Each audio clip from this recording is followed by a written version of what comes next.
यहाँ ओशो की सच्चाई विषय पर लगभग 1000 शब्दों का लेख बिना निष्कर्ष के प्रस्तुत है। ओशो की सच्चाई। ओशो, जिनका मूल नाम रजनीश था, आधुनिक भारत के सबसे चर्चित और विवादास्पद आध्यात्मिक व्यक्तित्वों में से एक रहे हैं। उनके विचारों ने न केवल भारत बल्कि पूरी दुनिया में लाखों लोगों को प्रभावित किया। ओशो की सच्चाई को समझना केवल उनके जीवन की घटनाओं को जानना नहीं है, बल्कि उनके दर्शन, उनके चिंतन और मानव जीवन के प्रति उनके दृष्टिकोण को समझना भी है। वे पारंपरिक धार्मिक मान्यताओं से अलग हटकर सोचने वाले विचारक थे।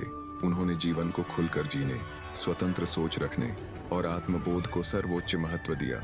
ओशो का जन्म 11 दिसंबर 1931 को मध्य प्रदेश के कुचवाड़ा गांव में हुआ था। बचपन से ही वे अत्यंत जिज्ञासु और प्रश्न पूछने वाले स्वभाव के थे। वे किसी बात को बिना तर्क और अनुभव के स्वीकार नहीं करते थे। यही स्वभाव आगे चलकर उनके व्यक्तित्व की पहचान बना। उन्होंने दर्शन शास्त्र में शिक्षा प्राप्त की और कुछ समय तक विश्वविद्यालय में अध्यापन भी किया, परंतु उनका मन केवल शैक्षणिक जीवन तक सीमित नहीं रहा। वे मनुष्य के आंतरिक जीवन, चेतना और आत्मा के रहस्यों को समझने की ओर अग्रसर हुए। ओशो की सच्चाई उनके इस विचार में निहित है कि मनुष्य को किसी भी धर्म, समाज या परंपरा के बंधन में बंध कर नहीं जीना चाहिए। उनका मानना था कि सत्य किसी किताब, मंदिर, मस्जिद या गुरु के पास नहीं होता, बल्कि वह प्रत्येक व्यक्ति के भीतर मौजूद होता है। इसे केवल अनुभव के माध्यम से जाना जा सकता है। उन्होंने कहा कि व्यक्ति को स्वयं अपने भीतर उतरना होगा, तभी वह वास्तविक सत्य तक पहुंच सकता है। उनके प्रवचनों में प्रेम, ध्यान, स्वतंत्रता और जागरूकता जैसे विषय प्रमुख रहे। वे ध्यान को जीवन का केंद्र मानते थे। उनके अनुसार ध्यान केवल आंखें बंद करके बैठना नहीं है, बल्कि हर क्षण सजग रहना है। चलते हुए, बोलते हुए, काम करते हुए भी यदि व्यक्ति पूरी चेतना के साथ उपस्थित है तो वही ध्यान है। ओशो ने कई प्रकार की ध्यान पद्धतियां विकसित की, जिनमें डायनामिक मेडिटेशन विशेष रूप से प्रसिद्ध है। यह ध्यान पद्धति आधुनिक जीवन की तनावपूर्ण परिस्थितियों को ध्यान में रखकर बनाई गई थी। ओशो की सच्चाई का एक महत्वपूर्ण पक्ष यह भी है कि उन्होंने जीवन के भौतिक और आध्यात्मिक पक्षों के बीच संतुलन की बात की। वे उन संतों और धार्मिक व्यक्तियों से अलग थे जो संसार त्यागने की बात करते थे। ओशो कहते थे कि संसार को छोड़ने की आवश्यकता नहीं है, बल्कि उसे जागरूकता के साथ जीने की आवश्यकता है। उन्होंने कहा कि भोग और योग एक दूसरे के विरोधी नहीं है, बल्कि सही समझ के साथ दोनों का संतुलन संभव है। उनके विचारों ने युवाओं को विशेष रूप से आकर्षित किया, क्योंकि वे स्वतंत्रता और व्यक्तित्व के विकास पर जोर देते थे। वे कहते थे कि समाज व्यक्ति को बचपन से ही नियमों, मान्यताओं और डर के माध्यम से बांध देता है। व्यक्ति अपनी वास्तविक पहचान भूल जाता है और दूसरों की अपेक्षाओं के अनुसार जीवन जीने लगता है। ओशो इस मानसिक गुलामी के विरुद्ध थे। वे चाहते थे कि हर व्यक्ति अपने भीतर की आवाज को सुने और उसी के अनुसार जीवन जिए। हालांकि ओशो का जीवन विवादों से भी घिरा रहा। उनके आश्रम, उनके अनुयायियों की जीवन शैली और अमेरिका में उनके कम्यून को लेकर कई प्रश्न उठे। बहुत से लोगों ने उनके विचारों को क्रांतिकारी माना, जबकि कुछ ने उन्हें सामाजिक मूल्यों के विरुद्ध बताया। उनके आलोचकों का मानना था कि उनकी शिक्षाएं पारंपरिक नैतिकता को चुनौती देती हैं, लेकिन उनके समर्थकों का कहना था कि ओशो ने केवल उन सामाजिक ढांचों पर प्रश्न उठाए जो व्यक्ति की स्वतंत्रता को सीमित करते हैं। ओशो की सच्चाई को समझने के लिए यह भी आवश्यक है कि उनके शब्दों के पीछे छिपे अर्थ को समझा जाए। वे अक्सर प्रतीकात्मक भाषा का प्रयोग करते थे। उनके प्रवचन केवल धार्मिक नहीं थे, बल्कि मनोविज्ञान, राजनीति, प्रेम, कला और जीवन के अनेक आयामों को स्पर्श करते थे। उन्होंने पूर्व और पश्चिम दोनों के दर्शन का गहन अध्ययन किया था। यही कारण है कि उनके विचारों में बुद्ध, महावीर, कृष्ण, यीशु, सुकरात और नीत्शे जैसे विचारकों की झलक मिलती है। उनका यह कथन अत्यंत प्रसिद्ध है कि मनुष्य जैसा है वैसा ही पर्याप्त है। इसका अर्थ यह है कि व्यक्ति को स्वयं को बदलने के लिए दूसरों की अपेक्षाओं का बोझ नहीं उठाना चाहिए। उसे पहले स्वयं को स्वीकार करना चाहिए। आत्मस्वीकृति ही आत्मविकास की पहली सीढ़ी है। ओशो के अनुसार जब व्यक्ति स्वयं को पूरी तरह स्वीकार कर लेता है, तभी वह भीतर से शांत और मुक्त हो सकता है। ओशो की सच्चाई का एक और महत्वपूर्ण पहलू है प्रेम की उनकी परिभाषा। वे प्रेम को संबंधों की कैद नहीं मानते थे। उनके अनुसार प्रेम स्वतंत्रता है, स्वामित्व नहीं। जब प्रेम में अधिकार और अपेक्षा आ जाती है, तब वह प्रेम नहीं रह जाता, बल्कि बंधन बन जाता है। उन्होंने प्रेम को एक आंतरिक अवस्था बताया, जिसमें व्यक्ति स्वयं से और समस्त अस्तित्व से जुड़ जाता है। उनकी वाणी का प्रभाव आज भी दुनिया भर में देखा जा सकता है। उनकी किताबें अनेक भाषाओं में उपलब्ध हैं और उनके प्रवचन आज भी लोग सुनते हैं। ध्यान और आत्मचिंतन के क्षेत्र में उनका योगदान महत्वपूर्ण माना जाता है। आधुनिक समय में जब मनुष्य तनाव, अकेलेपन और मानसिक संघर्षों से जूझ रहा है, तब ओशो के विचार उसे स्वयं की ओर लौटने का मार्ग दिखाते हैं। ओशो की सच्चाई केवल उनके व्यक्तित्व तक सीमित नहीं है, बल्कि यह एक विचारधारा है जो व्यक्ति को स्वतंत्र सोच, आत्मबोध और जागरूक जीवन की ओर प्रेरित करती है। उनके जीवन और शिक्षाओं में विरोधाभास दिखाई दे सकते हैं, परंतु यही विरोधाभास उनके विचारों की गहराई को भी दर्शाते हैं। वे किसी एक निश्चित ढांचे में बंधने वाले संत नहीं थे, बल्कि निरंतर प्रश्न करने और अनुभव से सत्य खोजने वाले चिंतक थे। अगर आप चाहें तो मैं इसे स्कूल कॉलेज निबंध शैली में ठीक 1000 शब्दों में भी लिख सकता हूँ। ओशो की सच्चाई का एक और आयाम उनकी नए मनुष्य की कल्पना में दिखाई देता है। ओशो ने बार बार ज़ोरबा द बुद्ध की संकल्पना प्रस्तुत की, जिसमें उन्होंने यूनानी पात्र ज़ोरबा की भौतिक जीवन, प्रेमी प्रवृत्ति और गौतम बुद्ध की गहरी ध्यानमय चेतना को एक साथ जोड़ा। उनके अनुसार भविष्य का मनुष्य न तो केवल भोग में डूबा होगा और न ही केवल त्याग में खोया होगा, बल्कि वह संतुलन में जीने वाला जागरूक व्यक्ति होगा। यह दृष्टिकोण पारंपरिक धार्मिक सोच से अलग था, जहां अक्सर संसार और अध्यात्म को एक दूसरे के विरोध में देखा जाता रहा है। ओशो ने समाज की संरचनाओं, परिवार, शिक्षा, राजनीति और धर्म पर भी गहराई से प्रश्न उठाए। उनका मानना था कि ये सभी संस्थाएं व्यक्ति को एक ढांचे में ढालने का काम करती हैं, जिससे उसकी मौलिकता दब जाती है। उन्होंने कहा कि शिक्षा का उद्देश्य केवल जानकारी देना नहीं होना चाहिए, बल्कि व्यक्ति को सोचने की स्वतंत्रता देना होना चाहिए। वे ऐसी शिक्षा के पक्षधर थे जो व्यक्ति को रचनात्मक बनाए, न कि केवल आज्ञाकारी। उनकी आलोचना विशेष रूप से संगठित धर्मों के प्रति तीखी थी।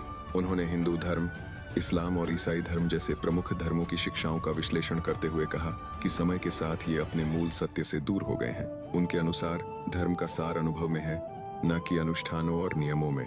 उन्होंने यह भी कहा कि जब धर्म सत्ता और राजनीति से जुड़ जाता है, तब वह व्यक्ति की स्वतंत्रता को सीमित करने लगता है।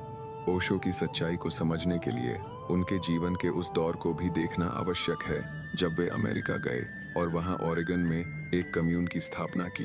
यह कम्यून, जिसे रजनीशपुरम के नाम से जाना गया, एक प्रयोग था, एक ऐसे समाज का प्रयोग जहां लोग बिना पारंपरिक बंधनों के ध्यान और जागरूकता के साथ जीवन जी सकें।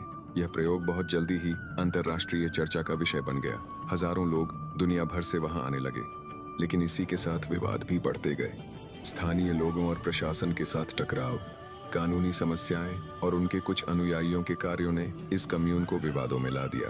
अंततः ओशो को अमेरिका छोड़ना पड़ा। इस पूरे घटनाक्रम ने उनकी छवि को और अधिक जटिल बना दिया। कुछ लोगों ने इसे एक असफल प्रयोग माना, जबकि अन्य इसे एक साहसिक प्रयास के रूप में देखते हैं जिसने समाज के पारंपरिक ढांचे को चुनौती दी। ओशो का दृष्टिकोण केवल आध्यात्मिक नहीं था, बल्कि वह मनोवैज्ञानिक भी था। उन्होंने मानव मन की जटिलताओं को समझने की कोशिश की और बताया कि कैसे दबी हुई इच्छाएं, भय और सामाजिक दबाव व्यक्ति के जीवन को प्रभावित करते हैं। उनके अनुसार ध्यान इन सब समस्याओं से मुक्त होने का माध्यम है। उन्होंने कहा कि जब व्यक्ति अपने भीतर की उलझनों को समझ लेता है, तो वह धीरे धीरे उनसे मुक्त होने लगता है। उनकी भाषा और शैली भी उनकी सच्चाई का एक महत्वपूर्ण हिस्सा है। वे गंभीर से गंभीर विषय को भी सरल और रोचक ढंग से प्रस्तुत करते थे। उनके प्रवचनों में अक्सर हास्य और व्यंग्य का प्रयोग होता था, जिससे श्रोता सहज महसूस करते थे। वे कहानियों, उदाहरणों और प्रतीकों के माध्यम से अपने विचारों को समझाते थे, जिससे जटिल दार्शनिक बातें भी आसानी से समझ में आ जाती थीं। ओशो ने यह भी कहा कि भय मानव जीवन की सबसे बड़ी बाधाओं में से एक है। समाज, धर्म और परिवार अक्सर भय का उपयोग करके व्यक्ति को नियंत्रित करते हैं। उन्होंने इस भय से मुक्त होने पर जोर दिया। उनके अनुसार जब व्यक्ति भय से मुक्त हो जाता है, तभी वह वास्तव में स्वतंत्र हो सकता है। यह स्वतंत्रता केवल बाहरी नहीं, बल्कि आंतरिक होती है। उनके विचारों में एक और महत्वपूर्ण तत्व है, यहाँ और अभी का महत्व। ओशो ने कहा कि मनुष्य अक्सर अतीत की यादों और भविष्य की चिंताओं में उलझा रहता है, जिससे वह वर्तमान क्षण को जी नहीं पाता। उनके अनुसार जीवन केवल वर्तमान में ही घटित होता है, और जो व्यक्ति इस क्षण को पूरी तरह जी लेता है, वही वास्तविक आनंद का अनुभव कर सकता है। ओशो की सच्चाई का संबंध उनके अनुयायियों के अनुभवों से भी जुड़ा हुआ है। बहुत से लोगों ने उनके ध्यान और शिक्षाओं के माध्यम से अपने जीवन में परिवर्तन महसूस किया। उन्होंने तनाव, अवसाद और जीवन की उलझनों से बाहर निकलने में मदद पाई। वहीं कुछ लोगों ने उनके विचारों को अत्यधिक स्वतंत्रता देने वाला और व्यावहारिक जीवन से दूर बताया। इस तरह उनकी सच्चाई एक समान नहीं है, बल्कि अलग अलग लोगों के लिए अलग अलग रूप में प्रकट होती है। ओशो ने मृत्यु के विषय पर भी गहराई से विचार किया। उन्होंने कहा कि मृत्यु कोई अंत नहीं है, बल्कि एक परिवर्तन है। उनके अनुसार जो व्यक्ति जीवन को पूरी जागरूकता के साथ जीता है वह मृत्यु से भयभीत नहीं होता। उन्होंने मृत्यु को भी एक उत्सव की तरह स्वीकार करने की बात कही। यह दृष्टिकोण पारंपरिक सोच से अलग है, जहां मृत्यु को अक्सर दुख और भय के रूप में देखा जाता है। उनके विचारों में प्रकृति के प्रति भी गहरा सम्मान दिखाई देता है। उन्होंने कहा कि मनुष्य को प्रकृति के साथ सामंजस्य में जीना चाहिए। आधुनिक जीवन शैली, जो अत्यधिक भौतिकवाद और उपभोग पर आधारित है, प्रकृति के संतुलन को बिगाड़ रही है। उन्होंने सरल और जागरूक जीवन जीने की बात कही, जिससे मनुष्य और प्रकृति के बीच संतुलन बना रहे। ओशो की सच्चाई को समझना एक निरंतर प्रक्रिया है। उनके विचारों को केवल पढ़कर या सुनकर पूरी तरह समझा नहीं जा सकता, उन्हें अनुभव करना पड़ता है। यही कारण है कि उनके अनुयायी ध्यान और आत्मचिंतन को इतना महत्व देते हैं। उनके लिए ओशो केवल एक शिक्षक नहीं, बल्कि एक अनुभव है, एक ऐसी प्रक्रिया जो व्यक्ति को स्वयं से जोड़ती है और उसे अपने भीतर की गहराइयों तक ले जाती है। ओशो की सच्चाई के इस विस्तृत चिंतन को आगे बढ़ाते हुए यह समझना आवश्यक हो जाता है कि उनके विचार केवल व्यक्तिगत मुक्ति तक सीमित नहीं थे, बल्कि वे सामूहिक चेतना में भी परिवर्तन की बात करते थे। ओशो का मानना था कि जब तक व्यक्ति भीतर से नहीं बदलता, तब तक समाज में वास्तविक परिवर्तन संभव नहीं है। उन्होंने बार बार इस बात पर जोर दिया कि समाज व्यक्तियों से मिलकर बनता है, इसलिए हर व्यक्ति का जागरूक होना अत्यंत आवश्यक है। उनके अनुसार क्रांति बाहर नहीं, भीतर से शुरू होती है। यदि व्यक्ति अपने भीतर के अज्ञान, भय और अंधविश्वास को पहचान ले, तो वह स्वतः ही एक नए जीवन की ओर अग्रसर हो सकता है। यह आंतरिक परिवर्तन ही बाहरी दुनिया को भी प्रभावित करता है। इसी कारण उन्होंने ध्यान को केवल व्यक्तिगत अभ्यास नहीं, बल्कि एक वैश्विक आवश्यकता के रूप में प्रस्तुत किया। ओशो ने जीवन को उत्सव की तरह जीने की बात कही। उनके लिए जीवन कोई बोझ या संघर्ष नहीं था, बल्कि एक अवसर था खुद को जानने का, अनुभव करने का और आनंद लेने का। उन्होंने कहा कि मनुष्य ने अपने जीवन को अत्यधिक गंभीर बना लिया है, जिससे वह छोटी छोटी खुशियों को भी महसूस नहीं कर पाता। उनके अनुसार हंसी, संगीत, नृत्य और प्रेम ये सभी जीवन के आवश्यक अंग हैं, जिन्हें दबाना नहीं बल्कि खुलकर जीना चाहिए। उनकी यह सोच उन्हें पारंपरिक संतों से अलग बनाती है। जहाँ कई आध्यात्मिक परंपराएं संयम और त्याग पर बल देती हैं, वहीं ओशो ने स्वीकार और जागरूकता को प्राथमिकता दी। उन्होंने यह नहीं कहा कि इच्छाओं को दबा दिया जाए, बल्कि यह कहा कि उन्हें समझा जाए। जब समझ गहरी होती है, तो इच्छाएं अपने आप संतुलित हो जाती हैं। ओशो की सच्चाई का एक और महत्वपूर्ण पहलू है व्यक्ति और अस्तित्व के बीच का संबंध। उन्होंने कहा कि मनुष्य अलग नहीं है, बल्कि इस पूरे अस्तित्व का एक हिस्सा है।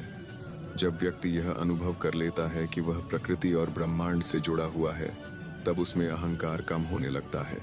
यही अनुभव उसे शांति और संतोष की ओर ले जाता है। उनके विचारों में विज्ञान और आध्यात्म का भी एक अनूठा मेल दिखाई देता है। उन्होंने विज्ञान की प्रगति को स्वीकार किया, लेकिन साथ ही यह भी कहा कि केवल बाहरी ज्ञान पर्याप्त नहीं है। विज्ञान हमें बाहर की दुनिया को समझने में मदद करता है, जबकि ध्यान हमें भीतर की दुनिया से परिचित कराता है। जब ये दोनों एक साथ चलते हैं, तब जीवन संतुलित और पूर्ण बनता है। ओशो ने गुरु शिष्य संबंध को भी एक नए दृष्टिकोण से देखा। उनके अनुसार सच्चा गुरु वह नहीं जो अनुयायियों को अपने ऊपर निर्भर बनाए, बल्कि वह है जो उन्हें स्वतंत्र बनाता है। उन्होंने अपने अनुयायियों को हमेशा स्वयं सोचने और अनुभव करने के लिए प्रेरित किया। यही कारण है कि उनके विचारों में स्वतंत्रता का इतना महत्व है। उनकी सच्चाई को लेकर जितनी सराहना हुई, उतनी ही आलोचना भी हुई, लेकिन यह भी एक तथ्य है कि उन्होंने लोगों को सोचने पर मजबूर किया। उन्होंने ऐसे प्रश्न उठाए जिनसे लोग अक्सर बचते हैं। यही उनकी विशेषता थी। वे केवल उत्तर नहीं देते थे, बल्कि प्रश्नों की गहराई तक ले जाते थे। समय के साथ उनके विचारों का प्रभाव और भी व्यापक होता गया। आज भी दुनिया भर में उनके ध्यान केंद्र, पुस्तकें और प्रवचन लोगों को प्रेरित कर रहे हैं। डिजिटल युग में भी उनके विचार उतने ही प्रासंगिक हैं जितने उनके जीवन काल में थे। तनाव, प्रतिस्पर्धा और भागदौड़ भरी जिंदगी में लोग आज भी शांति और संतुलन की तलाश में उनके शब्दों की ओर लौटते हैं। ओशो की सच्चाई को एक निश्चित परिभाषा में बांधना संभव नहीं है। यह एक प्रवाह है, एक ऐसी यात्रा जो हर व्यक्ति के लिए अलग हो सकती है। किसी के लिए यह ध्यान का मार्ग है, तो किसी के लिए स्वतंत्रता का अनुभव, किसी के लिए यह प्रेम की गहराई है, तो किसी के लिए स्वयं को स्वीकार करने की प्रक्रिया। धीरे धीरे यह स्पष्ट होता है कि ओशो केवल एक व्यक्ति नहीं, बल्कि एक विचारधारा है, एक ऐसी चेतना जो व्यक्ति को भीतर की ओर देखने के लिए प्रेरित करती है। उनके शब्द केवल सुनने के लिए नहीं, बल्कि अनुभव करने के लिए हैं। जब कोई व्यक्ति उनके विचारों को अपने जीवन में उतारता है, तभी वह उनकी सच्चाई को वास्तव में समझ पाता है। अंततः ओशो की सच्चाई हमें यह सिखाती है कि जीवन को किसी और के दृष्टिकोण से नहीं, बल्कि अपनी समझ और अनुभव से जीना चाहिए। हर व्यक्ति के भीतर एक अद्वितीय क्षमता है, जिसे पहचानने और विकसित करने की आवश्यकता है।